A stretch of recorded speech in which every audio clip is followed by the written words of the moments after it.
Karnataka versus Maharashtra water politics. CM Siddaramaiah ಪತ್ರಕ್ಕೆ Maharashtra don't care. Koyna ಜಲಾಶಯದಿಂದ ನೀರು ಹರಿಸೋಕೆ ಸಿಎಂ ಮನವಿ. ಏಪ್ರಿಲ್ 1ರಂದೇ ಮಹಾರಾಷ್ಟ್ರ ಸಿಎಂಗೆ ಸಿದ್ದರಾಮಯ್ಯ ಪತ್ರ. ಆದರೆ ಇನ್ನೂ ಸಿದ್ದರಾಮಯ್ಯ ಮನವಿಗೆ ಸ್ಪಂದಿಸದ ಫಡ್ನವೀಸ್.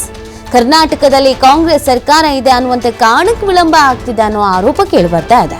ಕೃಷ್ಣಾ ನದಿ ತೀರದ ಜನರಲ್ಲಿ ನೀರಿಗಾಗಿ ಹಾಹಾಕಾರ ಸೃಷ್ಟಿಯಾಗ್ಬಿಟ್ಟಿದೆ.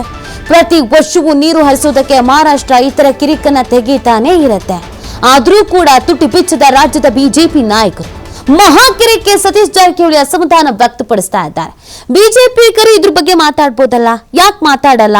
ಇಲ್ಲಿ ಕರ್ನಾಟಕದಲ್ಲಿ ಕಾಂಗ್ರೆಸ್ ಸರ್ಕಾರ ಇದೆ ಅನ್ನುವಂತ ಕಾರಣಕ್ಕಾಗಿ ಈ ರೀತಿಯಾದಂತಹ ವರ್ತನೆಯನ್ನ ಮಾಡಲಾಗ್ತಾ ಇದೆ. ಸಿದ್ದರಾಮಯ್ಯನವರು ಪತ್ರವನ್ನ ಬರೆದ್ರೂ ಕೂಡ ಮಹಾರಾಷ್ಟ್ರ ಡೋಂಟ್ ಕೇರ್ ಅಂತ ಯಾಕೆ ಮಾಡ್ತಿದೆ ಅಂತಂದ್ರೆ ಕಾಂಗ್ರೆಸ್ ಸರ್ಕಾರವನ್ನ ಅನ್ನೋ ಕಾರಣಕ್ಕಾಗಿ ಅನ್ನುವಂತ ಆರೋಪವನ್ನ ಮಾಡಲಾಗ್ತಾ ಇದೆ.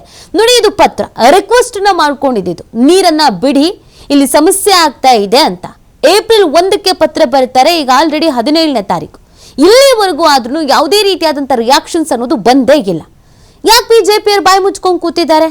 ಕೇಳಿ, ಮಾತಾಡಿ. ನೀವು ಯಾಕೆ ಮಾತಾಡಲ್ಲ? ಈ ವಿಚಾರದಲ್ಲಿ ಯಾಕೆ ಧ್ವನಿ ಎತ್ತಲ್ಲ? ಜನರಿಗಲ್ವಾ ಸಮಸ್ಯೆ ಆಗ್ತಾ ಇರೋದು? ಜನರಿಗೆ ಒಳಿತಾದ್ರೆ ಸಾಕು ಅಲ್ವಾ? ಇದ್ರಲ್ಲಿ ಯಾಕೆ ಪ್ರತಿಷ್ಠೆ? ಅವ್ರು ಕೇಳಲಿ, ಇವ್ರು ಕೇಳಲಿ ಅಂತ ಬರಿದಾಗ ಹೋಗ್ಬಿಟ್ಟಿದೆ. ಅಲ್ಲಿರೋ ಭೂಮಿ ಇಲ್ಲ, ಒಂದು ಹನಿಗೂ ನೀರಿಗೆ ಪರದಾಡಬೇಕಾದಂತ ಪರಿಸ್ಥಿತಿ ಇದೆ.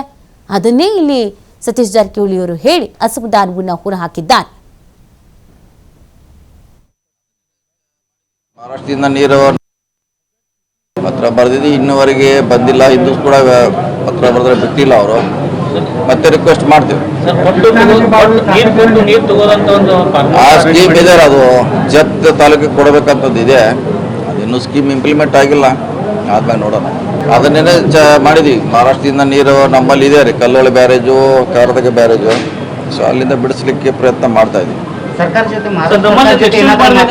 ಅದು ಸಿ.ಎಸ್ ಲೆವೆಲ್ನಾಗ ಮಾಡ್ತಾರೆ, ಮಂತ್ರಿಗಳ ಲೆವೆಲ್ನಾಗ ಮಾತಾಡ್ತಾರೆ. ಬೆಂಗಳೂರು ನಾವು ಮಾಡ್ಬೇಕದು, ನಾವು ಕೊಡಬೇಕು, ಅವರಿಂದ ನೀರು ನಾವು ತಗೋಬೇಕು, ಅಥವಾ 50-50 ರೇಷಿಯೋ ಮಾಡಬೇಕು. ಅದು ಸರ್ಕಾರ ಅಂತಲ್ಲಿ ಫೈನಲ್ ಆಗಬೇಕು. ಬರೀ ಮಾತುಕತೆ ಆಗಿದೆ, ಇಂಪ್ಲಿಮೆಂಟ್ ಆಗಿಲ್ಲ.